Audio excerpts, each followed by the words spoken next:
საბჭოთა კგბ-ს მეთოდებით მოქმედებს Deep State და რაც ყველაზე დასანანია ამაში ის იყენებს ევროპულ ბიუროკრატიას. ეს უნდა დასრულდეს. ყველაფერს გავაკეთებთ იმისთვის, რომ დავიცვათ ჩვენი ეროვნული და საზოგადოების ინტერესები, განაცხადა საქართველოს პრემიერ-მინისტრმა ირაკლი კობახიძემ.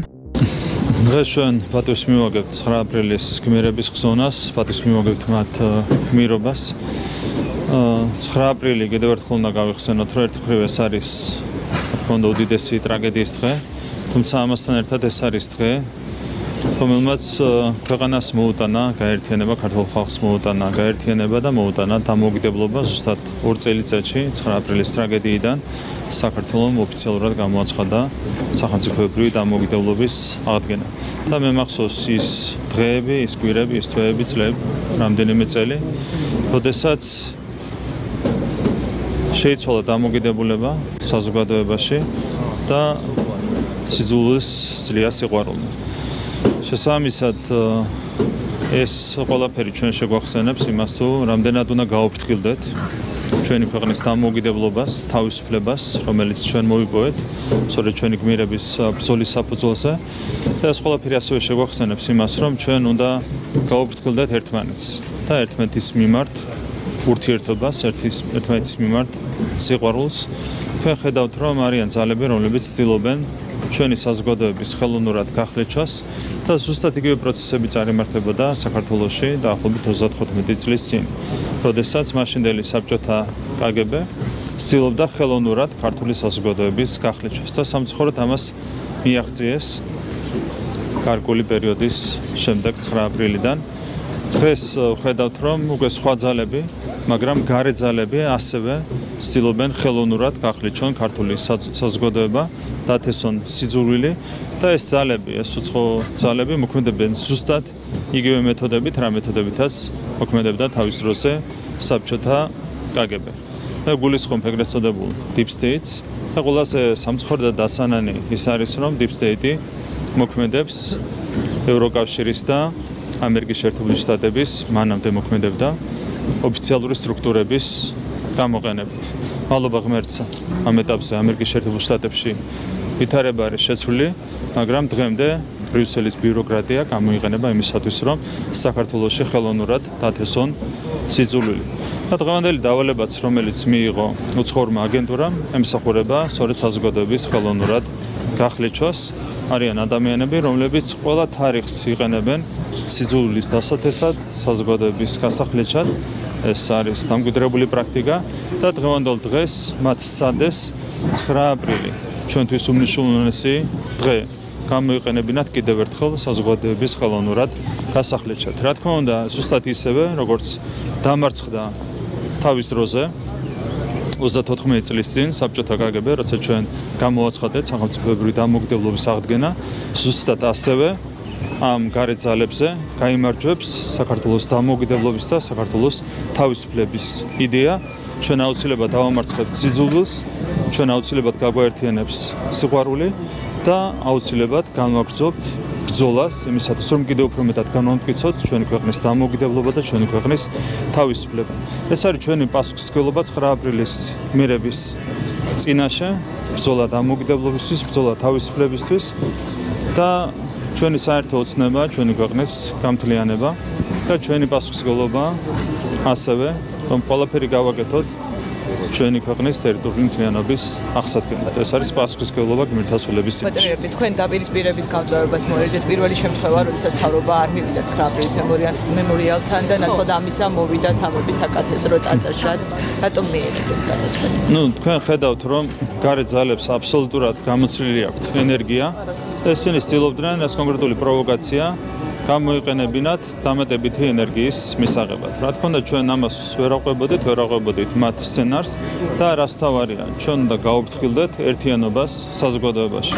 ჩვენ უნდა მოვერიდოთ ნებისმიერ ისეთ ქმედებას, რომელიც გარე ძალებს მიცემს ჩვენი საზოგადოების ხელოვნურად გახლეჩვის საშუალებას.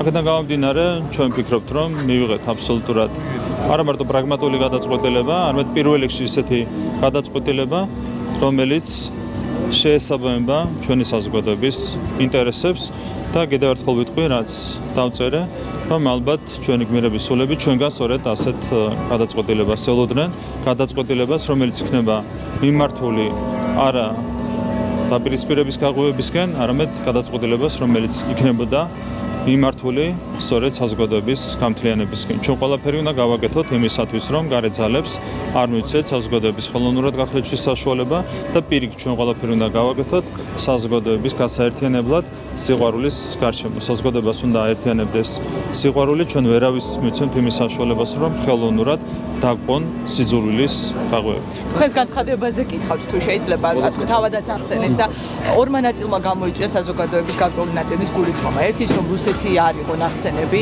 9 აპრილთან დაკავშირებულ განცხადებაში და მეორე ის რომ გარე ძალა ან რუსეთთან გათანაბრებული იყო deep state-ი, როგორც თქვენ უწოდებთ ხოლმე. ხშირად და ტოლობის ნიშანი იყო დასმული, როგორ განმარტავთ და რა პასუხობთ ადამიანებს, რომლებსაც უკმარისობის განცდა გაუჩნდათ თქვენმა განცხადებამ. ესეც არის სერიალი სპეკულაციები. რეალურად მე აქცენტი მქონდა პარალელზე 26 წლის წინაც მოქმედებდა გარეძალა, სხვა გარეძალა და დღესაც მოქმედებს ჩვენი ეროვნული ინტერესების წინააღმდეგ გარეძალა.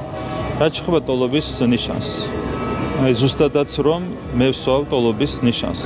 რომ ზუსტად ისეთივე მეთოდებით მოქმედებს დღეს deep state-ი, ახლა უკვე არა ამერიკის, მაგრამ ევროპული ბიუროკრატიის გამოყენებით, ევროპული სტრუქტურების გამოყენებით, როგორც თავის დროზე 36 წლის წინ მოქმედებდა საქართველოს ეროვნული ინტერესების წინააღმდეგ საბჭოთა KGB. მეთოდები არ შეცვლა საბჭოთა KGB-ს მეთოდებით მოქმედებს deep state-ი და რაც ყველაზე დასანანია, ამაში ის იყენებს ევროპულ ბიუროკრატიას, ეს უნდა დასრულდეს. ამასთან დაკავშირებით, რა თქმა უნდა, ჩვენ გვექნება ძალიან მკაფიო პოზიცია მომავალშიც, ყველაფერს გავაკეთებთ იმისათვის, რომ დავიცვათ ჩვენი ეროვნული ინტერესები და დავიცვათ ჩვენი საზოგადოების ინტერესები. საზოგადოების ინტერესებშია ერთიანობა და არა სიძულვილი და გახლეჩვა. ჩვენ შესაბამისად ორიენტირებული ვიქნებით სწორედ აქეთკენ, რომ არავის მივცეთ საზოგადოების ხელოვნურად გახლეჩვის საშუალება და პირიქით ჩვენ უნდა ვიზრუნოთ მაქსიმალურად საზოგადოების გაერთიანებისკენ. ჩვენ ვართ მთავრობა, ჩვენ ვართ შესაბამისად ყველას მთავრობა, ყველას ხელისუფლება და რა თქმა უნდა თითოეულ ჩვენ მოქალაქეზე უნდა ვიზრუნოთ, მათ შორის იმ ადამიანებსაც, რომლებიც გარეთ დაკვეთით სიძულვილს ხელოვნურად ესავენ ჩვენ საზოგადოებაში. ისინიც უნდა შემოაბრუნოთ ჩვენ სწორი მიმართულება. ბატონ პრემიერო, ოპოზიციის მდგომარეობაზე ევროპის აუდიტის სასამართლოს დასწრებასთან დაკავშირებით მომავალში კომუნიკაცია გქონდეს პრემიერ-მინისტრთან, თქვენ გქონდათ მასთან საუბრები და შეხვედრები, როდესაც იმყოფებოდა საქართველოში და აღნიშნა რომ საქართველოში არ არის ვითარება როგორც სურთ რომ იყოს, თუმცა არც უარესია და ამიტომ ვითარების გამოსასწორებლად აპირებს ევროსაბჭოს გენერალური მდივანი თქვენთან კომუნიკაციას. რა გექნებათ სათქმელი? მე მქონდა პირადად მასთან საუბარი, როგორც მოიხსენებათ დეკემბერში და ვფიქრობ, რომ მოახლოეს დღეებში მექნება მასთან კიდევ ერთხელ საუბრის საშუალება. რა ფორმით, როგორ და რა თემებზე, ამასთან დაკავშირებით საზოგადოებას, რა თქმა უნდა, მოგვიანებით გავუსწრებთ ინფორმაციას. მე მინდა გითხოთ, გარკვეული არაერთგვაროვანი დამოკიდებულება აქვს ამასთან დაკავშირებით გარკვეულ ჯგუფებს, მათ შორის ოპოზიციურ პარტიებს. ხო, ქართული ოცნებიდან კი გვესმის მკაფი ოპოზიცია რას ემსახურება ეს კანონი, ვიცით რომ გარკვეული საფრთხეების არიდებისკენ არის ეს მიმართული, ასევე ეს არ არის შებავიწროებული არასამთავრობო ორგანიზაციებისთვის. თქვენი პოზიცია როგორი არის და როგორ პასუხობთ იმ ადამიანებს, რომლებსაც ბრალდებები აქვთ ამ კანონთან? პრინციპში ეს იმ თემის გაგრძელება, რაზეც საუბრობდი, გრანტების მეშვეობით, გრანტების და NGO-ების მეშვეობით საქართველოში საბჭოთა მეთოდებით ცდილობენ სიძულვილის დათესვას. ეს კანონი შესაბამისად უპირისპირდება არა გრანტს როგორც ასეთს, არამედ უპირისპირდება სიძულვილს. შესაბამისად საქართველოს მთავრობა გადაამოწმებს ყველა გრანტის მიზნობრიობას და ამის მიხედვით გასცემს თანხმობას გრანტთან დაკავშირებით. ჩვენ ვერავის მივცემთ იმის საშუალებას, რომ გრანტების მეშვეობით, NGO-ების მეშვეობით საქართველოში ხელოვნურად დათესონ სიძულვილი და ხელოვნურად გახლეჩონ საზოგადოება. ეს კანონი არის ძალიან მნიშვნელოვანი წინ გადადგმული ნაბიჯი იმისათვის, რომ ჩვენ წინ აღვდგეთ სიძულვილის ხელოვნურად დათესვას ჩვენ საზოგადოებაში. ევროპის აუდიტის სასამართლოს დასკვნად გახდა ცნობილი, სად დაიხარჯა 7 მილიარდი ევრო, არ არის ცნობილი რა მიზნით, რომ არასამთავრობო ორგანიზაციებისთვის გამოიყო. როგორ შეაფასებთ ამ პროცესს და ამასთან დაკავშირებით ოპოზიცია ამბობს, რომ რა ხდება ევროკავშირში, ეს დაკავშირებული არ არის საქართველოში მიმდინარე პროცესებთან, თქვენ თუ ხედავთ დაკავშირებას ამ პროცესებთან? თქვენ გახსოვთ, რომ ჩვენ ბევრი ვიბრძოლეთ NGO-ების გამჭვირვალობის გამჭირვალობისთვის და პირიქით კონკრეტული ძალები იბრძოდნენ გამჭირვალობის წინააღმდეგ. ის იყო მარტივი. რეალურად ეს თანხები ხმარდებოდა საქართველოში რევოლუციური პროცესების გაღვივებას და მას ყველა ხედავდა, ხო, აბსოლუტურად ყველა ხედავდა. ჩვენ სწორედ იმისათვის მივიღეთ კანონი გამჭირვალობის შესახებ, რომ საქართველოს ეროვნულ ინტერესებს ვერავინ დაპირისპირებოდა გაუმჭირვალე დაფინანსების მეშვეობით. ჯერ მოვისმინეთ ჩვენ ამერიკის შეერთებული შტატების ახალი ხელისუფლების აღიარება წინა ადმინისტრაციის ქმედებებთან დაკავშირებით პირდაპირ განაცხადა ახალმა ადმინისტრაციამ, რომ კონკრეტულად მაგალითად USAID-ის ნედის თანხები ხმარდებოდა რევოლუციურ პროცესებს ქვეყნის არევას სხვა სახელმწიფოებში. ეს არის პირდაპირი აღიარება. ახლა უკვე ჩვენ ხედავთ აღიარებას ევროპული სტრუქტურებიდან. ყველაფერი დღესავით ნათელია. თქვენ ხედავთ, ვინ აფინანსებს იმ ორგანიზაციებს, რომლებიც საქართველოში არიან რადიკალიზმის გაღვივებით დაკავებული და სიძულვილის დათესვით დაკავებული. ხო, ეს არის ყველაზე მდიდარი NGO-ები. ეს არის პოლიტიკური პარტიებიც კი, რომლებსაც კონსტიტუციის დარღვევით აფინანსებდნენ კონკრეტული ფონდები. ყველაფერი ხელის გულზადებს ისედაც, მაგრამ ჩვენ ბოლომდე უნდა გავხადოთ ეს ყველაფერი გამჭირვალე იმისათვის, რომ ბოლომდე იყოს მტკიცედ დაცული საქართველოს უსაფრთხოება. ეს არის უსაფრთხოების თემა. NGO-ები, გარე დაფინანსება, გამჭირვალე დაფინანსება, არავითარ შემთხვევაში არ შეიძლება გახდეს ქვეყნის არევის ინსტრუმენტი. ჩვენ ამას უპირისპირდებოდით წარსულშიც და დაუპირისპირდებით კიდევ უფრო მტკიცედ მომავალშიც. პრემიერი კითხვა მაქვს პირველი საგამოძიებო კომისიაზე, სადაც მოვისმინეთ, რომ ცეცხლის გახსნის ბრძანება მიხეილ სააკაშვილმა გასცა, ამაზე მოგვიანებით მოვისმინეთ საპარლამენტო უმრავლესობის ლიდერის განცხადება, რაზეც ფაქტჩეკმა თქვა, რომ ამ გამდინარეზე მოითხოვა, თუმცა თავადვე წერს, რომ ეს მანამდეც იყო ცნობილი. რა წესთან გვაქვს საქმე იმ ორგანიზაციისგან, რომლის უკანაც ვიცით ვინ დგას? ეს ფაქტჩეკს რაც შეეხება არის ნაცმოძრაობასთან, კოლექტიურ ნაცმოძრაობასთან დაკავშირებული მთავარი გამყოლბებელი, ასე ვთქვათ, ორგანიზაცია, ამიტომ საინტერესო არ არის ისინი რას ამობენ. რაც შეეხება 2008 წლის ომს. რეალურად ყველაფერი იცის ამ ომთან დაკავშირებით, ხო? ჩვენ ვაკვირდებოდით მოვლენებს, მე ძალიან კარგად მახსოვს 7 აგვისტოს ღამეც, 8 აგვისტო, როდესაც გამოცხადდა კონსტიტუციური წყობილების აღდგენა და როდესაც არზეიმით გვიცხადებდა მაშინდელი რეჟიმი იმას თუ როგორ იღებდნენ სოფელზე, როგორ იყვნენ შესული ცხინვალში და როგორ მიიწევდნენ წინ როკის გვირაბისკენ, ხო? ანუ არავითარი ასე ვთქვათ, თავდაცვის რეჟიმი მთლიანად საუბარი იყო შეტევაზე, რომელსაც ახორციელებდა რეჟიმი და შემდეგ მათ ხელი მოაწერეს რეზოლუციას, ევროსაბჭოს რეზოლუციას, სადაც პირდაპირ ჩაიწერა ეს ყველაფერი, ჩაიწერა, რომ ფართომასშტაბიანი სამხედრო მოქმედებები დაიწყო სწორედ სააკაშვილის რეჟიმმა და ასევე ჩაიწერა ის, რომ ამას მოყვა რუსეთის საპასუხო რეაქცია, მართალია გადაჭარბებული, მაგრამ საპასუხო რეაქცია. ამას ხელი მოაწერა მთელმა ევროპამ, ევროსაბჭოს წევრმა პრაქტიკულად ყველა ქვეყანამ და ამას რაც ყველაზე გასაოცარია, ხელი მოაწერა სააკაშვილის რეჟიმმა, ასევე ეგრეთ წოდებულმა ოპოზიციამ, დღევანდელი ეგრეთ წოდებული ჟურნალისტის გიორგი თარგამაძის სახით. თქვენ ხედავთ, რასთან გვაქვს ჩვენ საქმე. რაც გააკეთეს იმაზე საბოლოო ჯამში ხელი მოაწერეს, ეს არის უდიდესი დანაშაული. მიუხედავად იმისა, რომ უამრავი დანაშაული აქვს შადენილი სააკაშვილის რეჟიმს, ეს არის მაინც ყველაზე დიდი დანაშაული, რაც სააკაშვილის რეჟიმმა ჩაიდინა საკუთარი ქვეყნის და საკუთარი ხალხის წინააღმდეგ. და რა თქმა უნდა, ეს არ უნდა დარჩეს შეფასების გარეშე. როგორც კი ასეთი დანაშაულს დატოვებს შეფასების გარეშე, მაშინვე გრჩება რისკი საამალო. და თქვენ ხედავდით, რომ გასული 3 წლის განმავლობაში სწორედ იგივე ძალების მეშვეობით სურდათ კონკრეტულ ძალებს საქართველოში მეორე ფრონტის გაღვივება.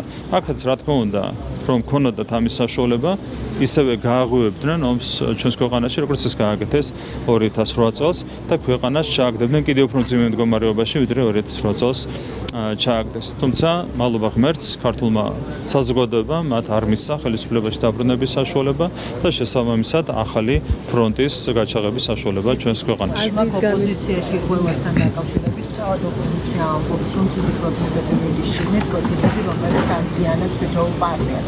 რატომ მივიდნენ თქვენი ოპონენტები აქამდე? იმიტომ ხომ არა, რომ არჩევნების შემდეგ დაწერილი გეგმა სისრულეში ვერ მოიხვალეს.